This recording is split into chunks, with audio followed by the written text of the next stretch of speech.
This episode is brought to you by the spring cleaning champions, Manscaped. This season, make sure to groom your carpets and the drapes with the leaders in the below-the-waist grooming department. Clear out that winter bush with Manscaped's Lawnmower 5.0 and watch your confidence bloom like the springtime flowers. Embrace the season and join the 10 million men worldwide who trust Manscaped with our special offer. Head on down to manscaped.com and use code Jynxzi for 20% off plus free shipping. Code Jynxzi, 20% off plus free shipping. I'm going to be honest. Before Manscaped, I had an absolute jungle down there in my pants. It was literally a forest. There was an ecosystem. There might have been insects in there. I still don't know. After Manscaped, my Johnson is cleaner than ever before, and I feel like a new and improved man every single day. So click the link in the description, use code Jynxzi, 20% off, head on down to manscaped.com. Cop my personal favorite, the handyman, or the lawnmower, if you got an extreme bush. Big ups to Manscaped. Oh, okay. Well, we'll just cut. We're good. Yeah, okay. Yeah. Well, the first thing I wanted to ask you was, like, how did you, like, start? Like, because for every streamer, that is the hardest thing, is just starting, because if you look at, like, the math of streaming, the odds of you succeeding are, like, literally zero. So. Oh, man, it's a gamble. You know, it's funny you asked that because people don't know this, but I actually started streaming when I was like 16, 15, and I would get like 20 viewers playing 2K. And it's kind of, you know what's funny? A lot of creators that are big today all came up off of 2K or had some type of like NBA 2K in their career. Yeah, like Speed, Queso, me. Yeah. Dude, the first time I ever saw you, I already told you this like ages ago, but you were either playing NBA 2K19 or NBA 2K20. I can't remember which one because the parks looked the same those years. But I remember you had 200 viewers and your gamer tag was just Adin. Like it was ADIN. Yep. I was like, that's sick. Yeah. And like you always had a good energy. And I was like, because I feel like the biggest streamers in the world, the game is almost like a backdrop for their personality. You know what 100%. I mean? And like, what was like your moment where you made a jump out of gaming? Like what was like, because gaming is not sustainable, especially 2K. Gaming is sustainable, but not 2K. Absolutely not. Yeah. But, you know, and Jynxzi, that's why like a year ago when we met up, I was telling you, like, how are you doing this off of Rainbow Six Siege? Like a game that's like, how old is it? 9 years. So I was like, well, how are you doing that? So we'll talk about that in a second. But, you know, the energy you give out is what you receive. And I feel like when you build a core, when you build a fan base, a community off of your energy, not just for a game, you could obviously, you know, basically branch out and do everything, right? But I did 2K for a while. And, you know, when 2K became bad, when it came to the next-gen consoles, the PS5 and the new Xbox, that's when I was like, all right, well, this game is not good, so I have to really figure out what I want to do. So then I started doing E-dates. I started hosting those E-dates with, like, Instagram girls, and then I got some poppin' girls on there. And how many, like, it's hard to remember, but how many viewers were you averaging when you first did an E-date? Because you're, like, the first streamer to ever do an E-date stream. I want to give credit, though, to Rice Gum, because Rice did it back in the day, and I want to also give credit to Snaggy Mo, because Snaggy Mo kind of brought it to my eye. And there's another streamer named Austin who's from Twitch. He used to, I forgot what, it's like Love Our Host, I think it was called, something like that. But they did it, but I did it in like a scuffed way, like the streamer way of doing it, like in a way like where it's like, okay, how do we involve the chat Foley in it? Like how do we make it like really funny at the same time as awkward and all that stuff? So, but to answer your question, sorry. When I quit 2K next gen, I was averaging like 5,000 to 7,000 viewers. The E-dates took me to 10 to 20,000 viewers. So first off, 5,000 viewers on Twitch, as you know, is fucking insane. Yeah. So like, how did you even get to, because you were saying you went from like 20 viewers, so when you started, how did you get to 5,000 viewers? So yeah, I mean, I was in 20 viewers in high school. I honestly quit because I wasn't making, you know, any money, and I was like wasting my time. I was a sophomore. I was like, I want to enjoy my life a little bit. I want to enjoy my high school. But I knew in the back of my head, I'm like, I got to come back to this sometime, you know? I lived in a very rural area, meaning, you know, mountains and stuff, somewhere in California. And there was very bad Wi-Fi speeds. That's part of the reason why I quit back when I was a sophomore. I didn't even know that. Yeah. So senior year comes along. I swear, fiber just randomly comes into my rural town in the middle of nowhere, California. It's called Three Rivers, 559. So randomly, okay, I have a 1 gig up, 1 gig down. I tell my dad, I'm like, Dad, please, like, just pay for this internet. Trust me, I got everything.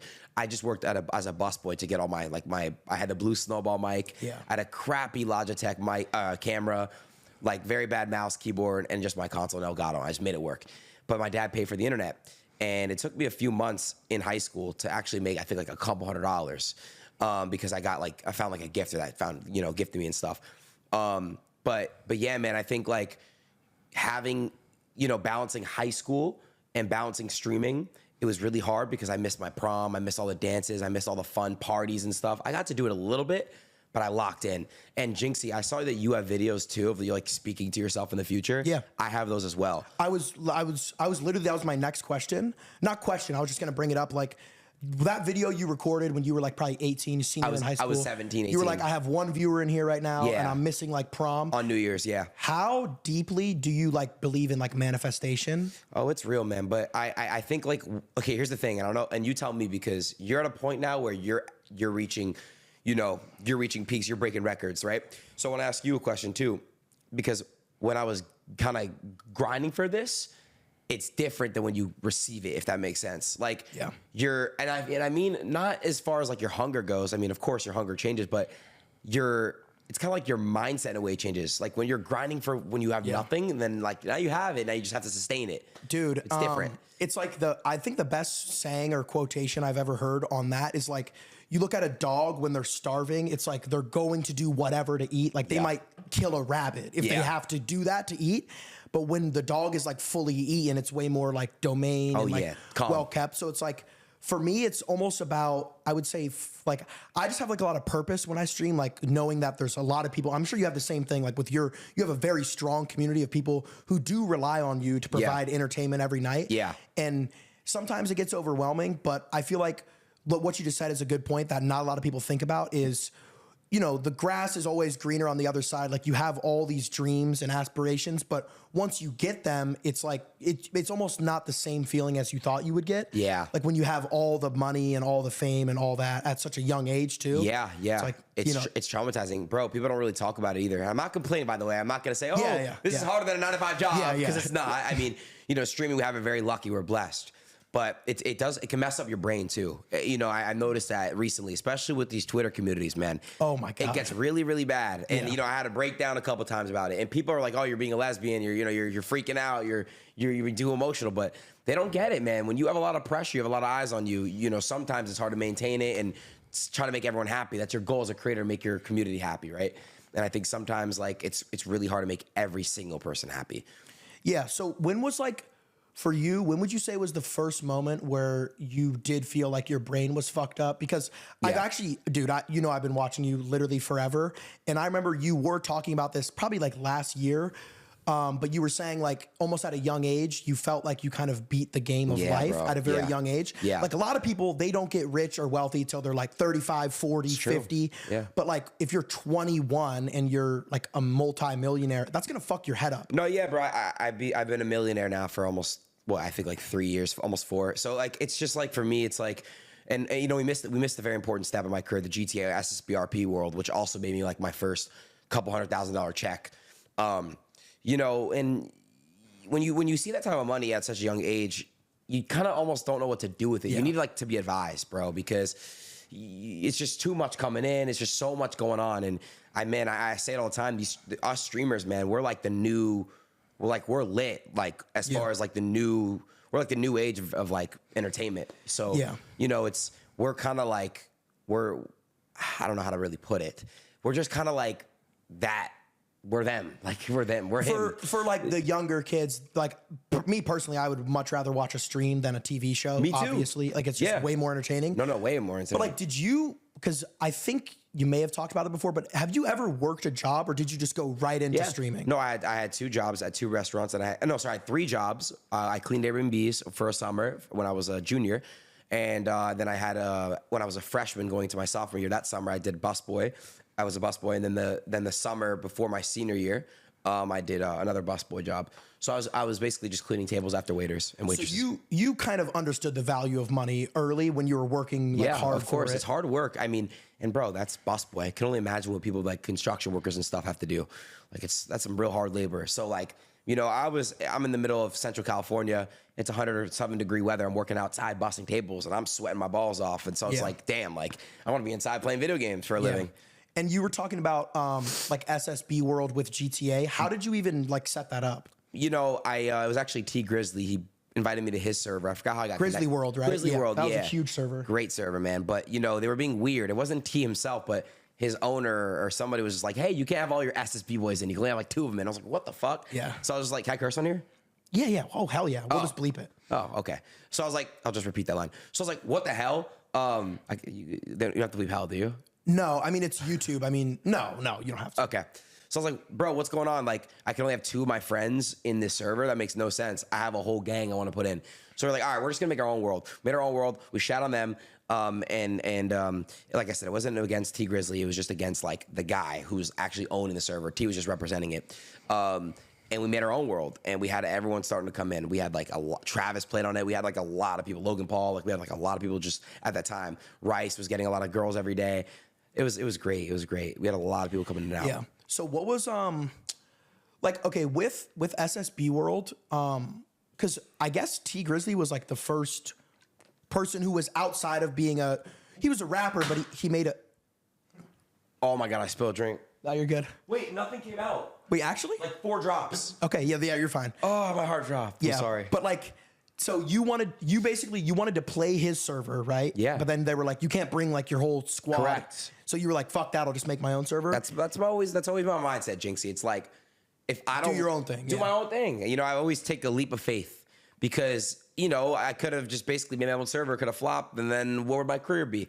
You know, and that's like, you know, when you lead on to things, you see that like I've kind of like created, I would say, my own lane in a lot of ways, you know, and I still continue to do so. And I think that's the biggest thing. Like you have to have balls, right? Even you have to have balls to be able to be a streamer. You have to have balls to be able to, you know, make decisions for yourself, make decisions that nobody else is going to take. You can't basically follow the same path as everyone else. You got to do what you want to do for you. And you got to just understand that like, hey, like this is what I want to do for me. And it may, you know, affect other people, but you got to be selfish sometimes, right? Yeah. And that's just kind of what I was doing. I was just more on some selfish, you know, timing. I was just like, all right, I want to do everything that I think. I'm going to be ignorant right now. I'm going to make decisions that I want to do for my career. And that's what I was doing. And like, what was your initial decision? Because you were already like popping off, like you said, but your biggest era ever was when you went to LA in 2021 when you started just blowing the fuck up. Oh yeah, bro. So what was going through your head when you're like, I'm gonna move to LA and like join this content house? Like, what was your main decision for that? Man, I was so excited. I would call FaZe Banks every day for like 3 weeks until we moved into that house. And he set it up, right? Yeah. It was Rice and him that set it up. We moved in summer. We moved in my ex. We moved in. Rice was there. Mike Malek was there. It was just a bunch of good people there. It was a good house. We all had really, really good intentions, but turns out like it was really only me and like Rice streaming there, right? I mean, everyone else was kind of like not really doing anything. But me and Rice were holding it down pretty well. And then Rice kind of stopped and I still kept going. And then the house kind of ended, but man, it was good. No, I'm not going to say it was only me and Rice because Speed moved in eventually and so did Prime. And we were all doing our own thing we had a couple, you know, we had some good streams. How long did Speed live there for? He was on and off, like, I would say like a total 2 to 3 months he lived there. Okay. And like, because obviously that house was the first time you ever had a rapper on, right? Like, no, I had a rapper on with Soulja Boy. Soulja Boy was the first rapper on my stream. Soulja Boy was the first rapper, because that was one of my other questions. He was the first rapper you ever had on? Among Us. Yeah, it was Among Us. Back when I was in my first apartment, I was playing with him. I remember that clip, and you like accidentally said you killed someone. Yeah, that was the clip. Dude, yeah. Oh my God. So that was my first time ever having a rapper on stream was with Soulja Boy. And that's great. My first IRL rapper was Lil TJ though. Lil TJ was the first rapper to ever come on my stream, like in my room. And how did you like set that up? Because dude, that's like pioneer shit. Like no one ever had thought of that. Of like, oh, I'm gonna have a rapper sit next to me on a Twitch stream. No one had thought of that. Yeah. Like I think you were the first person to ever do that. Well, right? It's actually funny you say that because I thought of it, but at the same time, it was supposed to be something else. So shout out to actually Twitch, because Twitch threw the lob on this one. He was supposed to do something for Amazon, Lil TJ, for his album that came out. And I had an idea. I was like, yo, my rep at that time, I was like, yo, like, why don't we just have him on my stream? Let's let him, like, let's promote it. Let's do it. And then I had to convince them and like be like, it would make sense. Let's just do it. And we ran it and it worked. And then I started using that formula with a bunch of other rappers and rappers. And then that was it. The rest is history. I have like a 2-part question. So you're saying, okay, first off, how many like viewers were you averaging before you ever had a rapper on your stream? Like, what were you at? Like, oh my God. Because if you had like a rep, you were big. Like you were a big before streamer. the rappers, I was maybe getting 30,000, 40,000 So viewers. gigantic streamer. Yeah.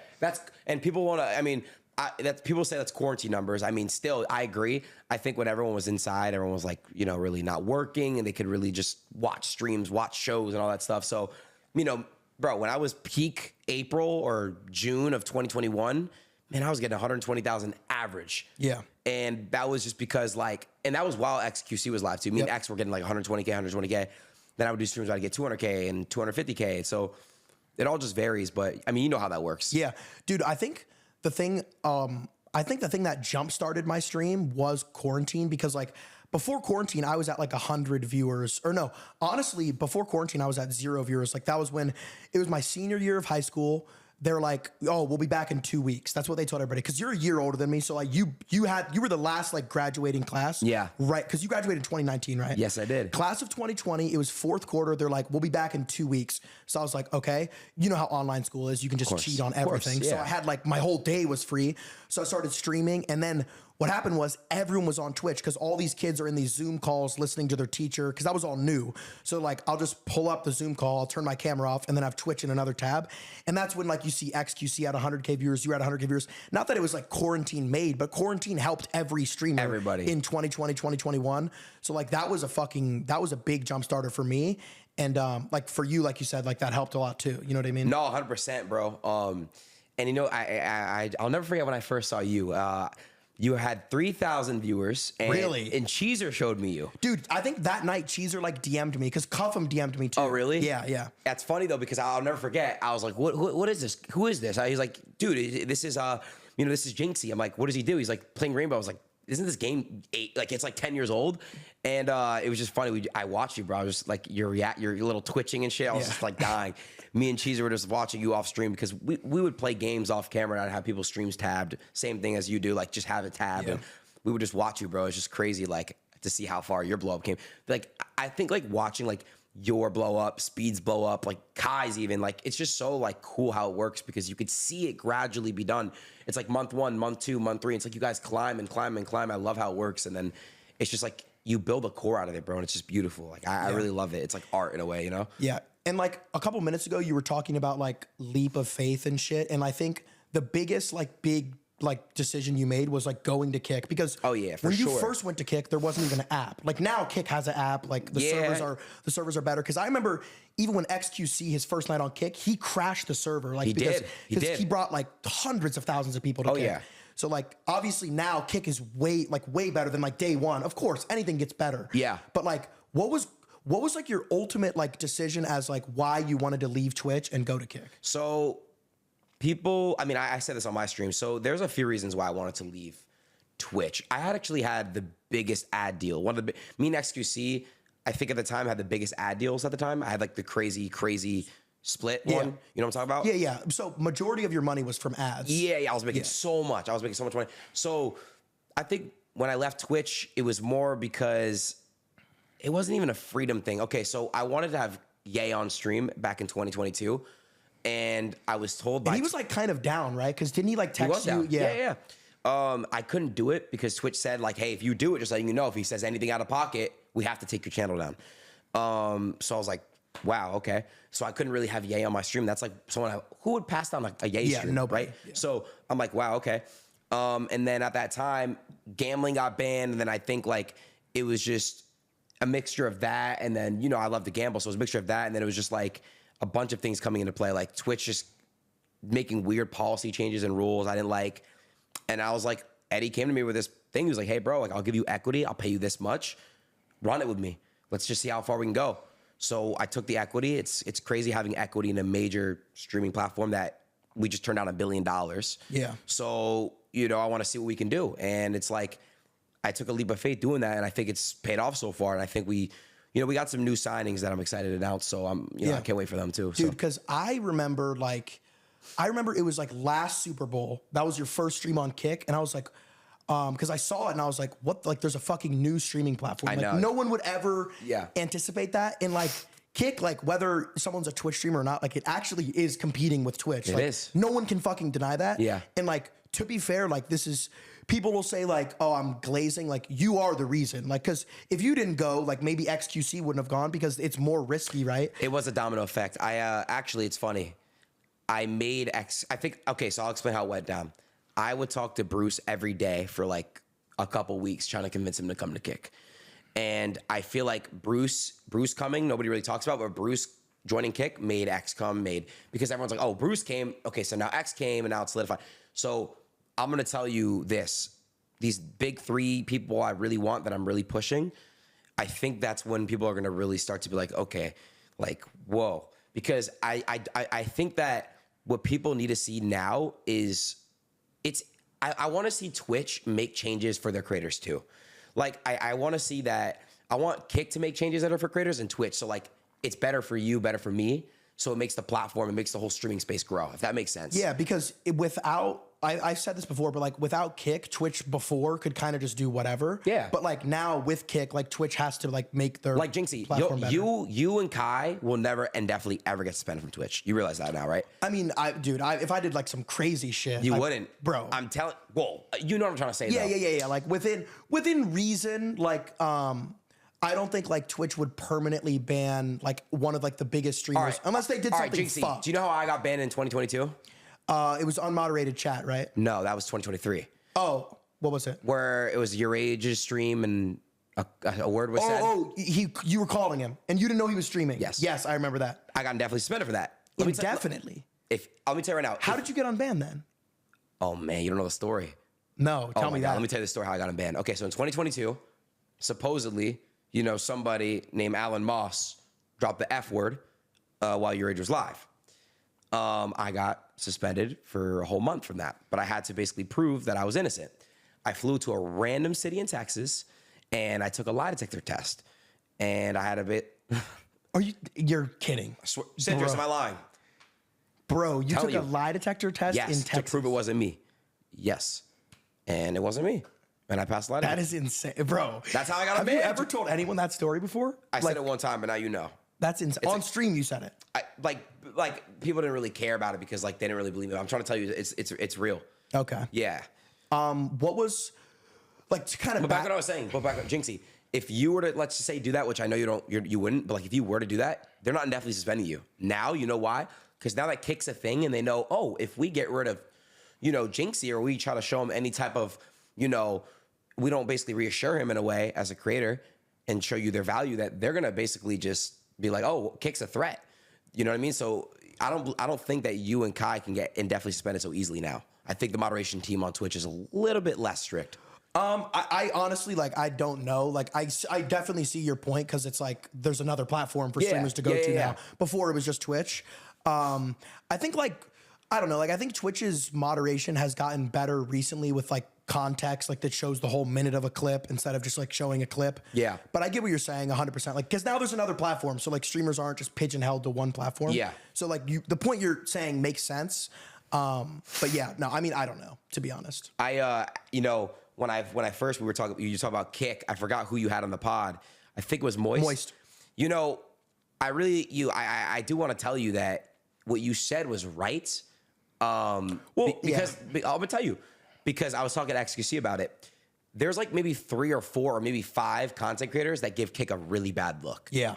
And I really wish it wasn't like that, but it's like that because I guess right now, bad publicity is good publicity for now. All publicity, yeah. That's what I meant. So, but I mean, like, I think Kick is still doing really well. We have a creator program now where anyone can basically get paid depending on how many viewers you have. So there's a lot of good things that are happening. Yeah, the only thing, like, I definitely could have worded it better, but like me and Moist were like 2 hours into the podcast. By then we were just like rambling. Yeah. But like, yeah, like we were literally just saying like any crime should just be an immediate ban. And like, I agree. And I think like recently Kick is now doing that, like in the last. Oh yeah, so their moderation is a lot different. But what I need to be harder on, because only thing I do is have a voice. People think that I write the checks. People think that like I could choose stuff. I have a word, I could say stuff.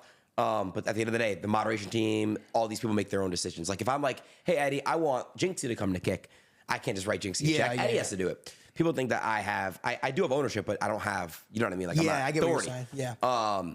But the moderation team needs to be more consistent. If I ban, let's say someone who averages 100 viewers for something, and then I let somebody with 20,000 viewers slide, you kind of have to keep the consistency. That's the one thing I'm kind of like hard on with Twitch. I mean, Kick right now. Okay.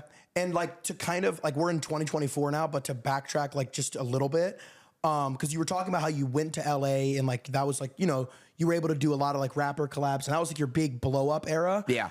What was your ultimate decision deciding to leave LA? Like what made you want to leave LA? Oh man, it's bad for your mental. Well, what I was doing, you know, I was so fixated on topping this stream and topping that stream and topping this stream. And I was like, pressure. And I was like, I want to build a core. So it wasn't really LA, but it was just more the mindset I had. I needed to just take a break from it, right?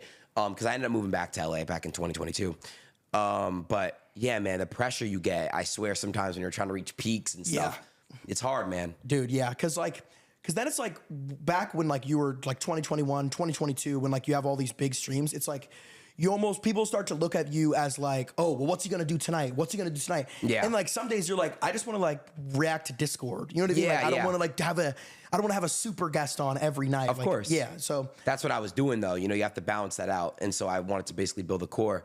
And you know how it is, man. I like you just said, you don't want to have a banger every day. So you have to just space things out. And yeah, exactly. No, for sure. And what would you say like for streaming as a whole, because you're like one of the biggest streamers ever, what would you say is your number one piece of advice for like anybody who's literally just trying to start streaming? Man, you know, people got to understand. I know it's luck, bro. A lot of it is luck. People don't talk about that, bro, but a lot of it's luck. I don't want to give people false hope, false reality. A lot of it's luck. You know, I think that when you work really hard towards something and manifestation is real, you'll get results. But you got to understand, like, it doesn't mean quit your job. It doesn't mean quit school. It doesn't mean quit your current thing. You could still stream while working and doing these things, and you could still make a few hours a night doing streams, right? I just think that understand that it's very hard because it's luck. A lot of it's luck, and I think that you got to just put your mind to it, man. And when you are in that mode where you're grinding and coming up, you got to just be like straight on that. Like no partying, no going out, no distractions, lock in. That's it. What was like your first big lucky moment then, you think? Oh, when Bronny put LeBron on the mic, for sure. Oh, I was going to ask you about that. How did you even meet Bronny to begin with? I met Bronny because we were in the same 2K clan. So when I was averaging like 1,000, 2,000 viewers, I joined a clan called AE, okay? And this clan, do you know who the top rep was in 20? Let me see if you know. 2K20. 2K20, no idea. Chalk. His name is Chalk. Oh, Chalk DF. Yeah. He had like the cringy build, like the slashing. Yeah, I remember that. So AE was a clan that everyone could join, right? So it's like a community clan. Everyone could join. Just change your name to AE. So Bronny was in there. I was in there. Cheezer was in there. Chalk was in there. Yeah, I know. Cheezer being a leader is hilarious of that AE clan. And we just started playing together. And then we started doing wagers because wagers were hot at that time. You know, Flight was playing everyone for money. Nade was. Everyone was. And yeah, man, the rest is history. We did wagers together, and he put LeBron on the mic. Yeah, and when he put LeBron on the mic, what was the like spiral effect of that? Oh man, SportsCenter posted me because you did a tweet and it had like what 200,000 likes or something. Yeah, it's still my pin today. All over TikTok. Yeah, it's always going to be my pin because it's like a how do I say this? It's like the start of everything, you know, the big blow up. So.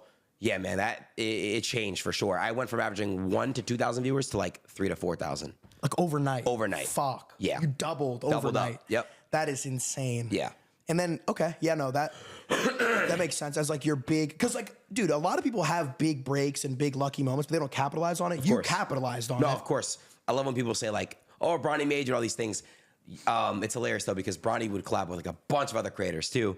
Yeah. And it all matters about take opportunity and capitalize off it. Like you just said, like you got to really just understand, like, sorry, my throat's, I'm sick. You're good. Yeah. Sorry guys. So I hate being congested. It's so annoying. Are you sick too? A little bit. Not really. Congestion sucks. And I'm not sleeping that well right now. Okay.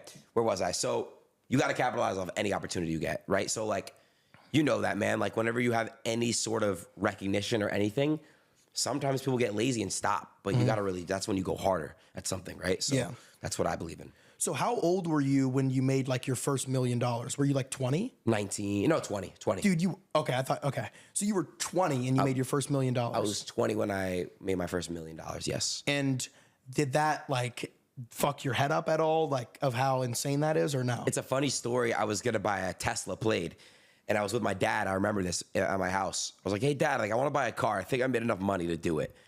And then he was like, are you sure, son? He was like, maybe you wait another month or two. So I waited 2 months. And I said, hey, Dad, look at my bank account now. I want to buy a Lamborghini Urus now. And then he was just like, all right, go ahead. And it was just hilarious because it's just how it works, bro. Like, I was about to buy a Tesla Plaid, but now I can afford a Urus. And on top of affording a Urus, I could start to get ready to pay for my parents' home. And that was my second big thing I did. You know, my parents were renting. And then once I was making, you know, X amount of millions, I bought them their crib. Yeah, I think the best, like, two things money can buy is, like, freedom and then, like, the ability of just, like, setting up your family to where they don't have to worry about anything anymore. Yeah. Because, like, for me, and I'm sure for you, that's, like, bro, you can't put a price tag on, like, taking care of the people who took care of you. Oh, of course not, bro. I pray that everybody, I say this all the time, I pray everyone is able to take care of their parents and take care of their family, their siblings. It's the most important, best thing you could do with success, right? Whenever you reach success, you want to make sure that all your loved ones are taken care of. They never have to work again. Yeah. Because they've sacrificed and done everything for you to be where you are today. So that's what I really like say. It's like, make sure they're good before anything else. Yeah. Did your parents believe in, like, the streaming thing at first or not at all? My dad did. My dad, it was Dude, my dad was the same way. Really? Yes. My mom, no. My mom was like, you got to go to school. But my dad was like, dude, you could do it. And it was crazy. My neighbors used to give, like, noise complaints. My dad would just, like, show up to their crib and be like, hey, like, here's some cookies. Like, he's just playing video games, having fun. And, like, you know, it's just hilarious, man. Like, my dad got a lot of shit. My dad got, like a lot of family members were, like, in my dad's ear, like, you need to tell him to stop. He's going to be homeless. He's going to be a bum. My dad was just like, hey, man, let him live his life. Yeah. My dad's my biggest supporter. And he's always been that way, so. No, that's fucking awesome. I mean, yeah. Like, I've always told people it's very hard. Like, a lot of people watching, like, I'm sure their parents or just shit on. If you have a crazy dream, like, not even just streaming, if you want to be a rapper or an athlete, your parents, like, if they shit on you, it's hard to go for it. I know. If your parents believe in you, that's, like, all the belief you need. Yeah, man, it's like your parents just sometimes don't know what's best for you. Yep. Because there's, like, people's parents might have went to college and they might only see, like, hey, college is the only route. But in my opinion, man, I feel like school's outdated. Like, oh God, yeah. I just feel like you shouldn't be forced to go to college. Like, it should not be like, oh, if you don't go to college, you're a failure. Like, I really feel like, man, just sometimes let people do what they want to do. But your parents love you. They want what's best for you. But I just feel like sometimes they got to just let, you know, everyone has only one life. You got to live your life for you. No, and, like, that's kind of, that's, like, the message I've always said is, like, you have to be, like, a little fucked up in the head to, like, be successful. Like, you have to be, like, pretty delusional, right? Yeah. Like, it doesn't make sense to, like, you know, your average person, but, like, if you live a life doing what 99% of people do, you're most likely going to end up like 99% of people. 100%. But if you live like 1% of people do, you're most likely going to end up like 1% of people do. You might not, you might fucking fail, but you have to genuinely sit down and ask yourself, like, am I entertaining? Am I going for this? And this goes with anything like sports. Like, if you're like a really talented basketball player, you're 6'6", you're naturally athletic, you can dunk. But if you're partying every weekend, you're not going to go to the fucking NBA. Like, you're not. Like, that's just how it is. How it is. You have to, like, not only be lucky, but you have to capitalize on everything and outwork 99% of people. And you got to sacrifice. Yeah. You know, you got to sacrifice. You got to be like, all right, guys, I can't go out tonight. That's sacrificing. Yeah. You got to really, like, take away things that are pleasure and fun while you grind. And that's just how it is. That's how it is. Yeah. Because you're, like, talking about, like, your dad, and when you first made the decision to move to LA, like, was that another thing, like, that messed up your mental a little bit? Is, like, did you miss your family when you were in LA? No, I was locked in. I had a good relationship with my parents.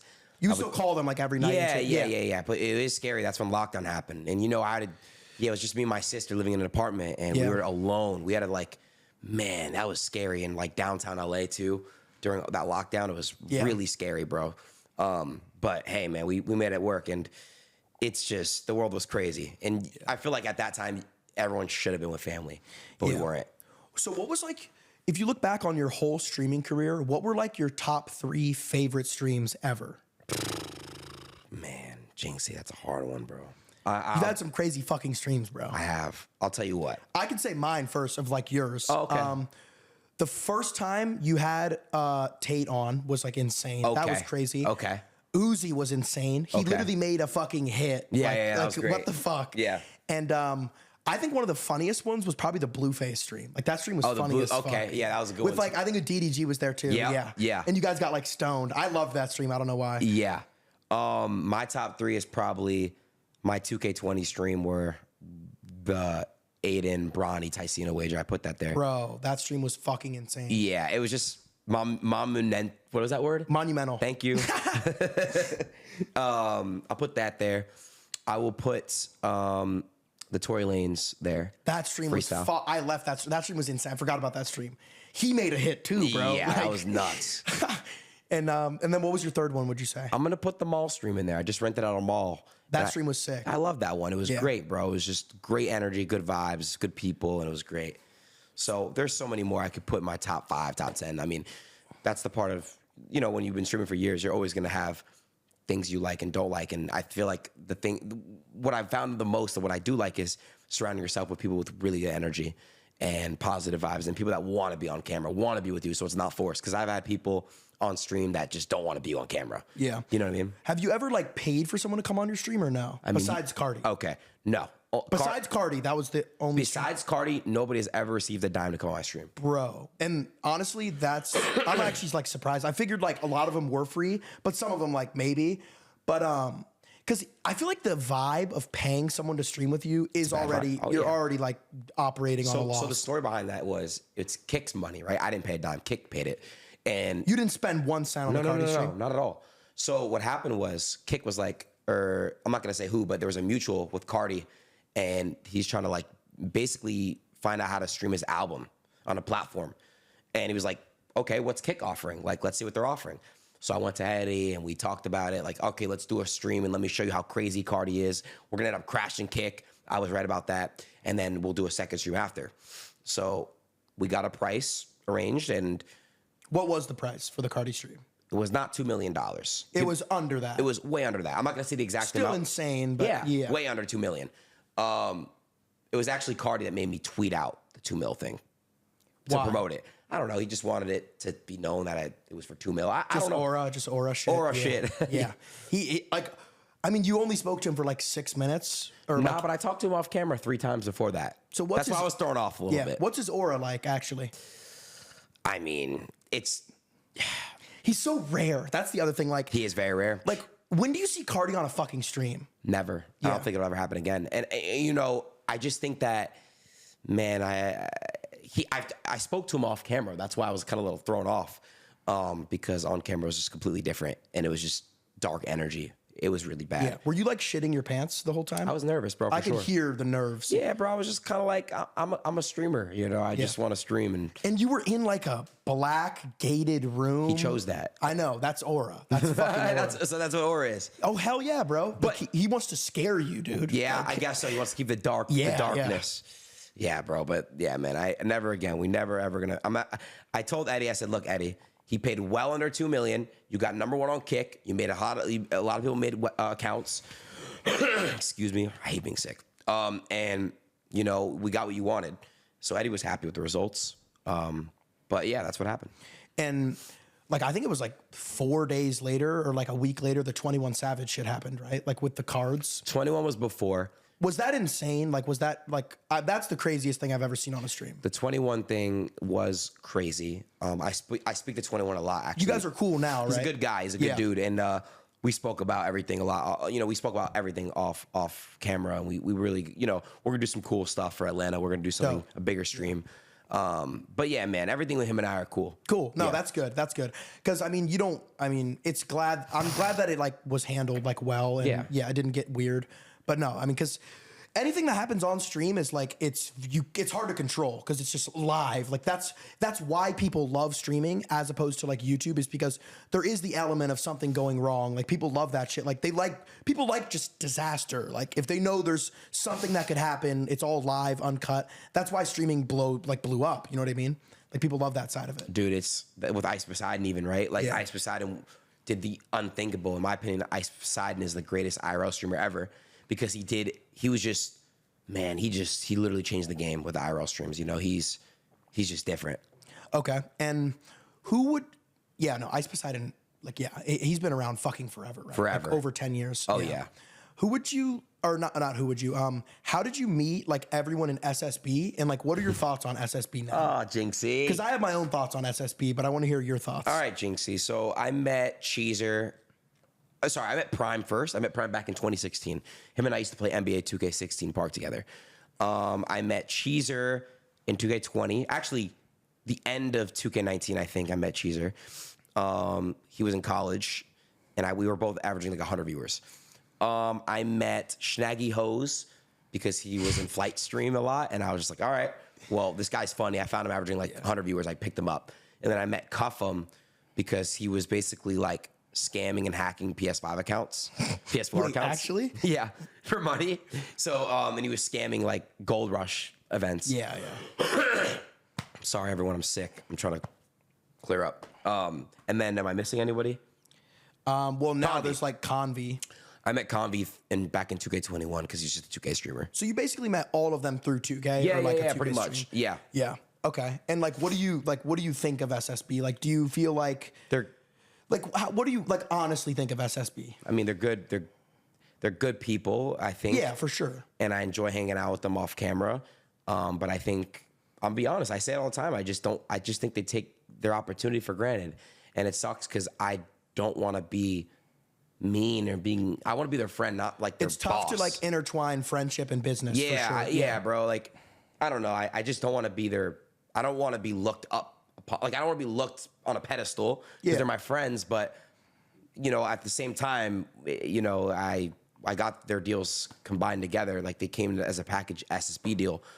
And this is when they were not, all of them basically were quit streaming off Twitch. Like, none of them were streaming for like a year. They were all inactive. And I was like, yo, Eddie, like, can my boys come, please? Like, let them come. Like, please, like, change their lives. Please help me change their lives. And, you know, I just think that sometimes they just take advantage of the opportunity, bro. Yeah. I think SSB is all funny as fuck. I think they're all good dudes. Yeah, they are. But like, you know, like sometimes maybe their work ethic's not there. Yeah. Like you were saying. But like, do you feel like SSB has ever like, do you feel like they've held you back or do you feel like they've helped you in your career? Both, for sure. Both. Yeah, Okay. yeah, for sure, bro.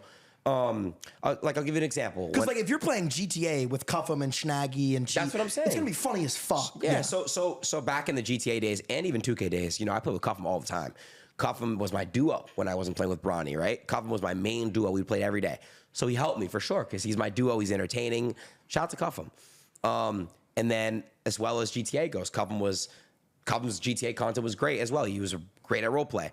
And I think like as far as like the held back goes, it's because like work ethic. I feel like when you're around people that just want to work, It's gonna make you want to work. Exactly. Yeah. So I just think that, look, how am I the richest one out of them? And like the kind of, but like, why are they not more hungry than me, if that makes sense? Yeah. Because they still have so much more to work for. I asked them, what's your motive? Money. They would say money. I'm like, okay, so how am I richer than you guys, but I'm more hungry than you guys? Make that make sense. And man, it's just hard to get through. I don't know. I mean, yeah. I think like it's one of those things where maybe it's just like a natural thing, like just maybe you just have it in your DNA that you're just because like you have like legendary people like Kobe Bryant, like he could win 5 NBA championships. He wants to win a 6th one. You know what I'm saying? Yeah, like, it's true. That like some people just have that mindset of like it's never enough. But yeah, no, I could easily say like I had more passion when I was broke. I still have a lot of passion. Like I still love the game of like streaming, but I feel like at this point for me and definitely like probably for you too, it's like you're not really so much worried about the next check. It's like you're kind of numb to the idea of more. Like, bro. Once you hit a threshold, like, okay, I reached kind of enough money where I could just basically fuck off for the rest of your life. Let's just say I lose this tomorrow. Never click the start stream button again. You're fine. Yeah. Once you have that, you just kind of just want to like do it for the fun. Yeah. And you just have like the freedom. So now it's just like, okay, what do I do to make everything better, right? And you know, man, it's just like, I don't know, Jynxzi. I wish that sometimes I was around more people that are kind of just on that. Yeah. You know what I mean? Like, I think the greatest group for an example is AMP. Oh my God. All of those guys go so hard and they're all legends. Dude, I know, bro. Like, dude, like I feel like I don't know, like SSB has its own like its own special thing. Like, of course. you guys are genuinely like brothers. Yeah. You can see that. But like AMP, not only are they just like they have that like brotherhood and friendship, but like they all are on their shit every day. Like they're on it. Phantom, Duke, Agent Kai, like they go fucking hard. Of course. I remember when I first moved to LA back in 2021 with the rapper era, right? Yeah. I remember Schnaggy came out. you know, he popped this first stream in LA. He had 25,000 viewers or something like God that. damn. You know what happened? He stopped streaming. Are you shitting me, bro? Swear to God. 25K? Bro, that's like the top 10 streamers in the world. Like Stop streaming. If you're averaging 25K, I'm not saying you average that, but if you're averaging 25K, you're like a top 10 streamer in the world. Yeah, for easily. sure. Like for that's sure. fucking insane. You know, and he was, you know, young at that time too. And man, it's just crazy. But look, they have deals right now that are very good. Yeah. And you know, we keep everything off camera too. Like I can kick it with them off camera and on camera. Yeah. But yeah, man, I want to find out something to motivate them. I don't know what I need to do. I just don't want to be dad to them. I want to be their friend. So it's really hard for me. But that's why I have a manager now. His name's Tav, who's Tav's a fucking legend. Oh, by the he's way. great. Everyone sees that Tav's a legend. yeah, he's killing it. He's killing it, bro. So Tav is just gonna really be on them, not Yeah. me. So I don't have to really be a boss to them, you know. I thought something you said like 2-3 minutes ago that was really interesting was you said once you reach like a certain threshold of wealth, like it kind of doesn't really matter anymore. Like kind of like what you were saying, like, you know, the jump from like 10 to $20 million is literally nothing. Your life doesn't change. It doesn't You don't have change. to worry about shit anyways. Yeah. So like what motivates you to just keep going at this point? My community. Yeah. I get really, really upset whenever they don't like streams. I get really mad and passionate about it. Like, I'll end my stream and I'll want feedback and criticism right away. And if I don't like it, what they're saying, it really breaks me. Like, I'm like, oh, wow. Like, damn, I didn't do good today. Or like, but Jynxzi, like this, what do you think about the Twitter communities, bro? I want to get your opinion on it. I think I've always said this for like 3 years now, but I think, I mean, you have like the biggest Twitter community in the world for streaming, right? We're at 100,000. Yeah, Oh, which is- 99,000 right now. Yeah. I think like Twitter definitely is the worst platform, and it makes sense of just how it's designed. Like Twitter, like anyone can kind of just get likes. So it's like people just say whatever to get likes. If you look at other platforms like TikTok, most people are just consuming, like they're just scrolling, swiping. know. Maybe they'll leave a comment, but it's like, you know, it's one and done. With a community, it's like you have this forum of just everyone like farming. And it definitely gets like, sometimes it gets really parasocial where like some people, you know, I'm sure like most of your community, most of my community, cool as fuck, right? Like just normal. They just love you. They don't care. But like where it gets weird is like where there's like that, for me, I always say like the 5%, like 5% of my community is fucking weird. Like they care more about my life than their own life. And I'm not even kidding. It's no, like, I had that it's too. 5% It's of my so community. scary. It's fucking terrifying. Yeah. It's like, yeah. But No, that's it's what I would like, say. bro, Jynxzi, it's literally like they literally care about you more than you just nailed it. And I get that too. It's weird. Bro, like think about it. They need to focus on their own lives, Yeah. but they're so focused on your life. It's so weird. But like, don't ever forget, and like I try to never forget it too, bro. 90 to 95% of your community just loves you. They might just not even type in the chat. They'll just lurk. They'll pull up your stream every night. Helps them go to bed. Of course. I'm just saying, like 5% of my community, like they care more about my life than their own life. No, and I've it's noticed weird. that too. Yeah. It's super weird. They want everything to like they want you all to themselves. Yes, basically. I wanted to ask you something, and if you don't want to talk about it, you don't have to talk about it. I saw something happen earlier with you and Clicks. Yeah. I mean, I saw both sides. Yeah. I'm gonna be honest. I saw both sides. I understand your point. I understand his point. Because going back at it, I told you, I said it on stream. He was in the wrong for tweeting that. Okay. But what I'm gonna let you. I just want to. So, but if all you wanted was an apology, I feel like, and he gave it to you. And if I don't know if he apologized off stream too, that really matters. No, I'll explain all of it if you want. And I saw your clip. You don't even need to explain. I saw like you saw everything it. you said. Okay. And I did fuck with your take. It made perfect sense. So I'll give you the full scope of it. Okay. So first off, like I'm being genuinely honest, like on my mother's life, I did think we were friends. Like I actually because I've called Clicks and he might not say I have.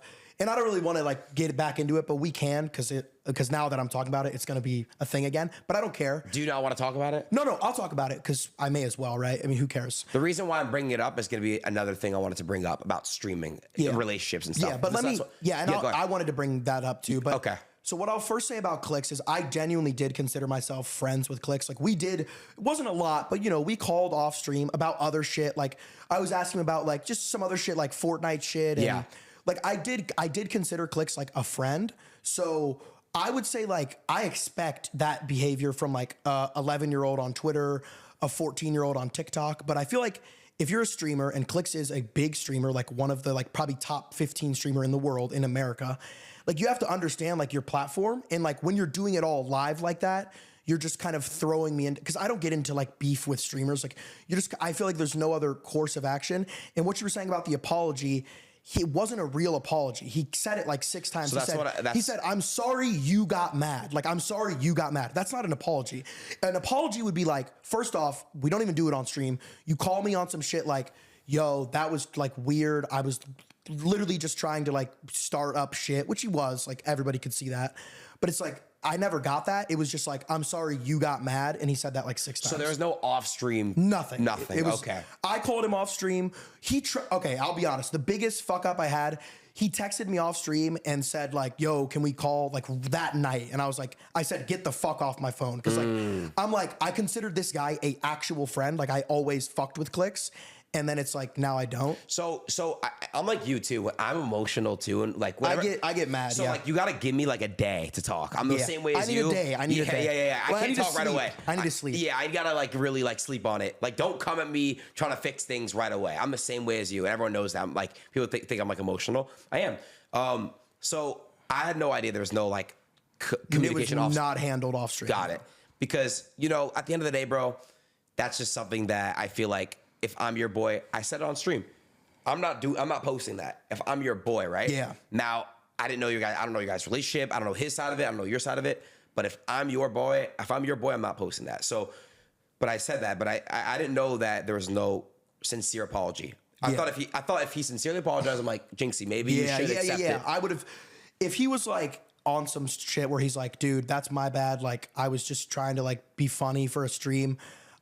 That's different, but he was just saying, I'm sorry you got mad. And he said that like 6 times. And I'm like, that was the first thing he said. He's like, I'm sorry you got mad. I'm like, and then I'm also thinking like, is he literally just saying that so I pay him? But then that night, Lacey was streaming and he called Lacey and he's like, we were never friends. Like, I swear to God, I actually did consider Clicks like one of my friends. I'm not saying like how me and Sketch are like really close. I'm not saying that because like I'll call Sketch every night about anything. Doesn't have to do with streaming. Just like, how are you, bro? Like shit like that. How you are with SSB. Like I'm that close with Sketch. Oh, wow. Okay. So I never considered like Clicks to be like my closest friend ever, but we were just dogs. Like, you know what I mean? Like on some cool shit. We played Fortnite together. Yeah. We'd call about non-streaming shit sometimes like once or twice, 3 times a month. Like, so I was just like taken back by that, but yeah. So the reason why I brought it up, I didn't bring it up to basically like reopen up. I got you, yeah. I brought it up to basically talk to you about streamers' relationships. I swear to God, I'm not kidding. This was one of our questions. Really? I can actually ask the question since we're on it.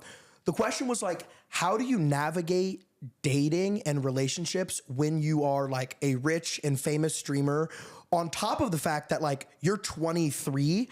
Everyone in your age range, every girl in your age range has a TikTok. They might not act like they know who you are. They've seen your shit before. Figure it out. They've seen your shit. Yeah. So it's like, how do you navigate that? You can't. You can't. Yeah. It's impossible. I'm sorry.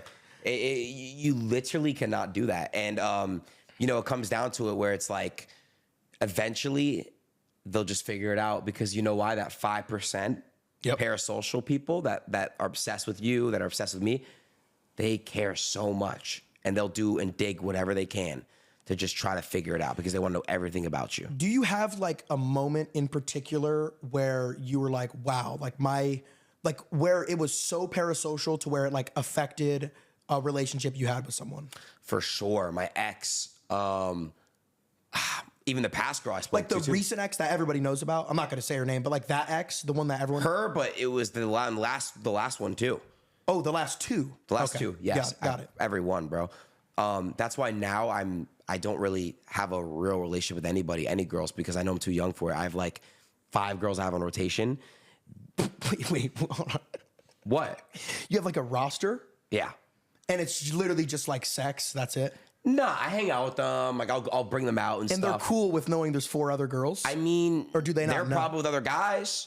Got it. So I mean, like, I'm okay with it. Oh, you're just saying you just fuck. Like, it's not like but I hang out with them too, bro. Like, I'm not. People think like I don't think any girl is cool with there being 4 other girls. No, but like, you got to make it very clear what your intentions some are. Cool shit. Like, hey, I just like hanging out with people, bro. Yeah, for real. Like, I like bringing them with me wherever I go. Like, that's just how I am. So it's like, But yeah, bro. I just like to keep people as like friends and close. I feel like when you get in a very serious relationship, it ends bad like every time. Yeah, I was No, I mean, especially with, I think streaming, it's more different than anything else because everyone's just so much more involved. Oh, 100%. Like, imagine you're like a YouTuber and like you post once every month. Like, your life is pretty much all offline. I know. Streaming, everything you do is online, and that's just part of it, and just knowing how to like deal with it, navigate it. I feel like I have, at this point, I have just two different, like, not personas, but like I have two different worlds. Like, I have like my stream and like my IRL stuff. I don't really let like the internet like affect my like day to day. It's hard to do that. Like, very hard to do that. Very hard. But I think, I mean, you're kind of the same way where like, you know, at the end of the day, it literally is pixels on a fucking screen. At the end of the day, man, I got to remind myself this constantly, but if you're ever getting people, you're ever seeing stuff you don't like on your phone, just turn it off and go outside. Or turn it off and go put your TV on. Go play some video games. You know, it's just like, man, the one thing I can't get a grip on is the Twitter community. I keep bringing it up because it's like, are you talking about specifically AR loyals? Yeah. Or specifically them? Okay. Yeah, I can't get a grip on it. I can't tell if they really like me or they don't like me. I swear, bro, they definitely fuck with you. And but I think. So, okay, I'm sure some people that are like, I'm sure there are people that are literally just trying to dox you and swat you. They don't fuck with you. But I think most of the people, especially if they get on your ass about missing a stream, most of your community does fucking love you. That's different though. I could tell when it's like. That's like, comes from a place of love. But I could tell though. It's like Adin's like, damn, you're not streaming tonight. Wow, you're being lazy. Like, I could tell that's out of love. I could tell. But when they get very weird, and you know what I'm trying to say, like with like family and stuff, it can get really like, it could break you like sometimes. Yeah. I mean, I'll like, no. Because it's not normal, bro. So it's like I said, I mean, I don't even mind talking about it now because like I fixed it. But like literally this week, like people found my mom's phone number and were like calling her and texting her. Like she changed her number, which is great. But it's like, why? Like, are like you were born into this world in that hospital bed. Your dad and your mom were holding you up like this kid is going to be an amazing kid. 17, 18 years later, you're dwelling in a basement on a computer, like trying to call my mom. It's so like, weird. How did your life get to this point? Yeah, bro. I don't understand what the motive is. I just think they're like so bored, or like you said, they just want to be in control of you. I don't know what it is. It's a power thing. They want attention. I don't know what it is, but man, I can't get a grip on it. But I love AR loyals, like the real AR loyals. I love them. Oh, no, those are some real motherfuckers. Like, I love them, bro. They hold it down for me, but like, it's just those weirdos, bro. Yeah. That just always mess with my head. Yeah, I think like, the other thing is like, when I was like, not even blowing up, but when I was like taking off on my other shit, like, I didn't have time to be worried about other people. Like, if you're really like locked in and you want to like be successful, like you can't be worrying about like watching a stream. Great. I do that all the time. But like, I mean, like if you're spending every waking day and night trying to swat someone, it's like, you're not going anywhere in life. It's only going to end like worse. You're not making yourself any less miserable. You're going to be more miserable. And at the end of the day, when you like lay your head on the pillow at night and you're looking up at the ceiling, are you living a life that you're proud of? Like, if you have a son one day, are you going to tell him about swatting a streamer for 3 weeks? I know what you mean. It's like, exactly. No, I was like so selfish. I don't care. I don't give a fuck. Like, I'm too selfish to care about someone else. Like, I don't know. It's just something I feel like they're just young, and I think when they're older, they'll be like, that was really whack what I was doing back then. You know what I mean? Probably like 15, 16. That's more understandable. Yeah. But yeah, I mean, okay, the number one like main thing I wanted to like talk to you about, and if you like don't want to talk about it, cool, but I know you've talked about it before. Ask, yeah. So like basically you obviously became hyper successful at a young age, like rich, famous, all that. What happened for you to like start drinking lean? And let me start off by saying this. Hold on. I know you don't do it anymore, which good shit. It's so hard to like kick the cup. It is. I had it really lucky where it wasn't that hard though to kick it. I was just really fat and unhealthy. Like I'm down like. I remember that. Yeah. I think when I was with you, I was like 180. I'm like 163. And you were just getting off of lean back then. Oh yeah, true. I'm down like 26, 27 pounds. Yeah. So yeah, man, it makes you fat, it makes you lazy. It ruins your brain. It ruins a lot of things, and it ruins everyone around you. So what made me get involved was just wanting to try something. My buddy was just like, just try it. Who's your buddy? Is it like someone we've talked about? Yes. Okay. I want to see if you can guess. It's either Cheezer or Cuff'em. Probably Cuff'em. Not them. None of them. Think harder. Snaggy? Yeah. Oh, okay. Snaggy got you into lean? He's off it too. He's been working out. Snaggy's down like 30 pounds too in the gym. He's doing great. But yeah, he did. But I was only hooked on it for like, I would go on binges. So I'd be like 4 days straight of just doing it take like 2 weeks off, doing it. But it was bad. And I'll tell you what made me quit was because my mom cried. Yeah. And that's the worst feeling a son can ever see is your mom. What? If you ever see that, you gotta feel her. Something. Yeah. You gotta come on. So, man, that was stupid. But I'm back on my fitness shit. Yeah. It just sucks. I keep getting sick. Like I'm sick right now. I was sick like a week and a half ago. I keep getting sick. But it is what it is. Yeah. And like, I mean, I've seen it. A lot of people have seen it. Like 2024, like you have I can see passion. Like you're a fucking grinder. I guess like the deeper like thing I'm trying to like drive is like, yeah. Is this your house, by the way? Yeah, this is my house. Really? Yeah, we do all this shit from here. Oh, wow. You streaming here too? Oh yeah, I stream like right in there. What? Yeah. I can show you like after. Who do you live with? Cousin, brother, mom. That's cool. Whole family. So where's everyone at? Brother's upstairs, mom's out. Oh, Yeah. cool. But yeah, no, the deeper question I was trying to like get at and ask was, you said you wanted to try something. Why? Like I'm saying like you're already rich, you're already like famous. Why? Why did you want to try something? Like was something like missing in your life? Oh yeah, man. I think like when you just have a lot of pressure and stress, you want to find a relief or a fix, right? And it's crazy because I was already working out, doing great. And it's just like, it was just kind of like there, an option. And I couldn't smoke weed because I get anxiety when I smoke weed. I trip too, yeah. You do? Yeah, so it's like, and I love drinking, but I don't want to drink every day to like, relieve my stress. So I was just like, what can I do? And I just did that. It was stupid, but I'm glad I did it at a young age where I can learn like, hey, like it's not the answer, And where would you say the stress and pressure came from? Like, was it just the pressure of like numbers and streaming and growing, or no? Was it something else? Nah, I needed that like arrogance. I needed that ignorance to kind of basically blow up Kick. I needed to basically sell Kick. I needed to be as controversial as possible. I need to make as crazy content as I possibly can and say the craziest stuff ever so that I could sell Kick and make Kick a big thing.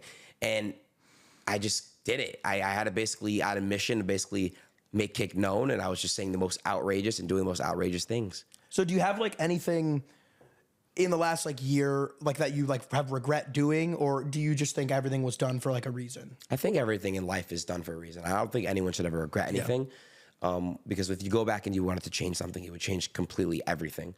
I just think that what I can say is what you need to learn from your mistakes. Everyone makes mistakes. It's impossible. Nobody's perfect except for God, right? Yeah. So I don't believe in no perfect human being. You're going to mess up. You're going to slip. And it matters about how you get up, and it matters about how you can perform after you make a mistake. Basically, how you grow as a person. And the actions you do after you make a mistake. That's what I believe in. Okay. And you were saying you wanted to be as controversial as possible. Why? Like, what was the reason? Like selling Kick, to go viral, to get clips, to basically capitalize. I was told, hey man, let's give this Kick thing a shot. If it doesn't work, I got banned from Twitch. I'm like, oh nah, this has to work. I have no other option. I have to make Kick work. And I slow down the controversial. I mean, you see that. I'm just doing now content, and I'm focusing on actually making good stuff. So, yeah, man, I just think like I just felt I had to do that. But that's when you're on drugs. You just don't care. Yeah. You know what I mean? So, it's just, it is what it is. So, like, I mean, have you had like any experiences like recently with like just depression, like with all like the money and all that? Oh, of course, bro. I'm not going to, I don't want to be ignorant and say money doesn't buy you happiness, because money gives you freedom. Yeah. And money definitely can buy happiness because it's freedom. Yeah. And, the fact, if you could tell your mom, hey, you never have to work ever again, that's buying happiness because she never has to work again. You could retire your parents, your mom. So stress and pressure comes when you have a lot of responsibility, right? And I think that you kind of have to sometimes accept that responsibility, because I signed up for it, you signed up for it, and you have to basically just take the cards you're dealt, and you have to own up to it. You have to literally just do it. You don't really have time to just dwell. You got to just really find a fix, like the gym or some type of self-improvement, and that's your fix to relieve your stress, in my opinion. But hey, man, men's mental health is real, and men's mental health needs to be taken more seriously, because us men, they say we don't have time. We just have to work. But man, we go through it too, Yeah. And I think a lot of things, especially with men, is like men just bottle things up way more. Like they don't want to tell everybody about it. Yeah. Nah. So it's like, I don't know. It is, I think people do appreciate if a streamer is like open about stuff like that rather than just acting like their life is perfect, because when you do that, it creates a false reality of like, oh, if I become rich and famous, I will never be sad again. I'll never have a problem in my life. Yeah, exactly. And that's why I liked when you and Sneeko spoke about, and Sneeko was just saying, hey, if you're depressed, do a push-up. It doesn't really work like that. Yeah. So you would agree like with me more on that? Well, no, of course. I mean, of course push-ups help. I mean, obviously. But let's just say I'm depressed. I'm not just gonna do a push up done. You know, but I get what he's saying. Yeah. He's basically just saying self-improve, and eventually your mind will be constructed to. But there is people that are really deep into that mental depression hole, and they need help. You know, and it's not just, you know, lifting right away. Like, you really need to maybe speak to somebody, whether it's a therapist or just a friend or a family member. Some people really just need to just seek mental help. And, you know, I've had to even speak to people because it's hard sometimes, you know? Like, you've spoken to like therapists and stuff before? I'm not really therapy, because I feel like I could tell my chat everything. I talk to my chat a lot. So I have like moments like where I'll really talk to them about my problems. They know everything about me. So I don't really like to hide things. Yeah, there's no point. They're going to find out. They find out anything, you know, it doesn't matter. But, you know, I'll speak to like my dad and stuff about certain things. But, you know, man, it's just like, you people got to understand, you're never alone. Nobody's ever alone. There's always somebody to talk to. So what would you say was the biggest thing that came, like, because obviously before when you're streaming and like your come up was very similar to mine with the mindset of like, I'm not going to fail. Like, I'm just going to keep going and just manifest it. Yeah. But once you got everything, like you got the money and the fame, like, was there anything that like kind of, did you almost feel like more empty in a way of like, if I get this, I'll be straight, but then you're still not, like, or no? Yeah, man, I just think that, like you said, the grass is always greener. Yeah. There's always going to be something that you don't have that he will have, and that he will have that you don't have. And I just think that you got to just really look at what you have and be blessed and be like, yo, I'm grateful. If you have people in your life that are alive, you're blessed. Yep. People don't even have homes. People don't even have enough money to go buy food. So it's like, you're blessed. Like, at the end of the day, you are blessed. Yeah. I truly believe that in happiness will and fulfillment will lead to basically you recognizing that you're blessed. And I think that's what we got to do. And, you know, I want to get a better relationship with God. But I want to be able to make sure that I'm the best. I'm at the best points where I can give it all, if that makes sense. Cause I feel like if I'm not giving it all, then it's wrong. Yeah. I feel like when I was younger, and like earlier you were talking about like seeing your mom cry, like really fucked you up a lot. And like that made you change your ways. But like when I was younger and like we never really had like that much money. Like it was always just, you know, my mom was working, my dad was working. There was like just getting food on the table, getting AC, maybe an Xbox, like that. Like it was just like very like that. But then I would see like, you know, I would see my mom like start businesses. Maybe it wouldn't work out. She'd be, you know, like when you see your mom cry like that, I made a decision like, or a promise to myself when I was like 14, I was like, I don't know how, but I'm never going to be broke again. Because if I was talking about it last night with him, but like if you are broke, it's very hard to be happy. Like if you have money, it at least gives you a chance of being happy. Because how are you going to be happy if you're worried about getting kicked out of your house every day? It's so messed up, man. Yeah, it's a really messed up world we have.